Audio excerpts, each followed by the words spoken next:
So আমাদের একটা বড় ইনিশিয়েটিভ এই মুহূর্তে আমরা বাংলাদেশ সেনাবাহিনী, বিমান বাহিনীর সাথে কাজ করছি, নৌবাহিনীর সাথে কাজ করছি, যে বাইরে থেকে এরকম ইনভেস্টর খুঁজে বের করা যারা টেকনোলজি ট্রান্সফারের মাধ্যমে বাংলাদেশে আসতে রাজি হবেন। Hello everyone, hopefully all of you are doing well. The army chief recently visited Russia and Croatia. Usually I would ignore developments like these, but these visits have a lot of background context, especially for the Russia visit. Also, Ashik Chowdhury, the chairman of the Bangladesh Investment Development Authority, was with the army chief in Croatia. I will explain why that is important later on in the video. Now let's discuss what happened during the visits, starting with Russia.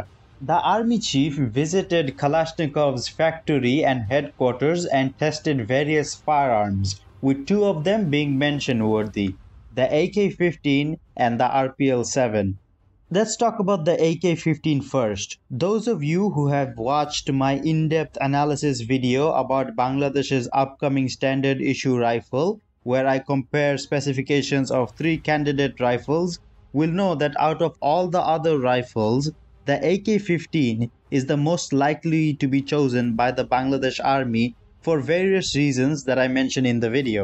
If you want to watch that video, I will link it in the description. It will be the very top link. I won't mention the specs of the AK-15 here since I did a very detailed analysis in that video. Again, if you want to watch it, it will be the top link in the description. But the army chief showing interest in the AK-15 again reinforces the chances of the AK-15 being Bangladesh's new standard issue rifle. Now let's talk about the more interesting firearm, the RPL-7. The RPL-7 is a 7.62 by 39mm variant of the RPL-20, which is chambered in 545. The RPL-7 is the latest and most advanced LMG produced by Russia. And when I say latest, I mean it was unveiled 1.5 months ago on February 17th, 2025 at IDEX Abu Dhabi. Now let's talk about some specifications. The RPL-7 has a 23-inch barrel which gives it a sighting range of 800 meters. So the effective range will be around 600 to 700 meters. Unloaded, it has a weight of 5.5 kilograms. For reference, an unloaded RPD, which the Bangladesh Army currently uses, weighs 7.4 kilograms. Since I have mentioned the RPD, let's talk about the LMGs that the Bangladesh Army currently uses, which are the BD-15, which is a Type 81 LMG variant, and the RPD. Both of them are very reliable but have very limited range and are bulky, but their biggest issue is their lack of modularity. Let's compare the BD-15 and the RPD side by side with the RPL-7. Both the BD-15 and the RPD don't have any Picatinny rails for optics, so the user is forced to use the iron sights, which significantly affects accuracy. Meanwhile, the RPL-7 has a full-length Picatinny rail on top, so you can put any kind of optic on it, including thermal and night vision ones, which are a complete game changer. And the RPL-7 has 4 rails in total. It has a full-length Picatinny rail on top for optics. It also has 2 rails on each side for flashlights and lasers, and it also has a rail on bottom for foregrips. So you can add a foregrip while having a bipod, increasing accuracy even more in certain positions where a bipod cannot be used. Lastly, the RPL-7 also has a adjustable stock, while the other two have a fixed wooden stock. The RPL-7 is a belt-fed weapon, so it can take box magazines from anywhere from 80 rounds all the way up to 400 rounds.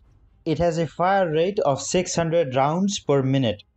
Now let's talk about technology transfer. BIDA chairman Ashik Chowdhury specifically said that bringing in foreign military companies to Bangladesh through technology transfer deals is something that they are actively working towards. Ashik Chowdhury himself was in Croatia with the army chief. Both of them visited the Croatian firearms company's headquarters, HS Product, where they test fired and inspected various types of small arms. So taking into account what Ashik Chaudhary said and him actually going to these countries and discussing with the company heads and the company heads showcasing their products to him, it is very likely that in the coming months we will see foreign military firearms be produced in Bangladesh. I personally will say that the AK-15 is the most likely foreign firearm that will be produced in Bangladesh in the near future. As for the RPL-7, the Bangladesh army might opt to buy a few thousand units directly from Russia instead of doing a technology transfer, because the RPL-7 is such a new system, but I am still not ruling out that a technology transfer might happen. So overall, this visit to Russia and Croatia has brought much good news, and I am hopeful for the future, specifically because of Ashik Chaudhary's open support and commitment to improving Bangladesh's indigenous military industry. Let me know what you guys think about Ashik Chaudhary and this whole news in general in the comment section. If you liked the video, please like the video, and if you wish to support me, you can just subscribe to the channel and of course leave a comment. Even if your comment is something short like hey, nice video man, still helps out, and I do read every single comment even if I don't reply right away, because sometimes YouTube withholds them for review. But yeah, thank you for watching the video till the end, and I will see you in the next video.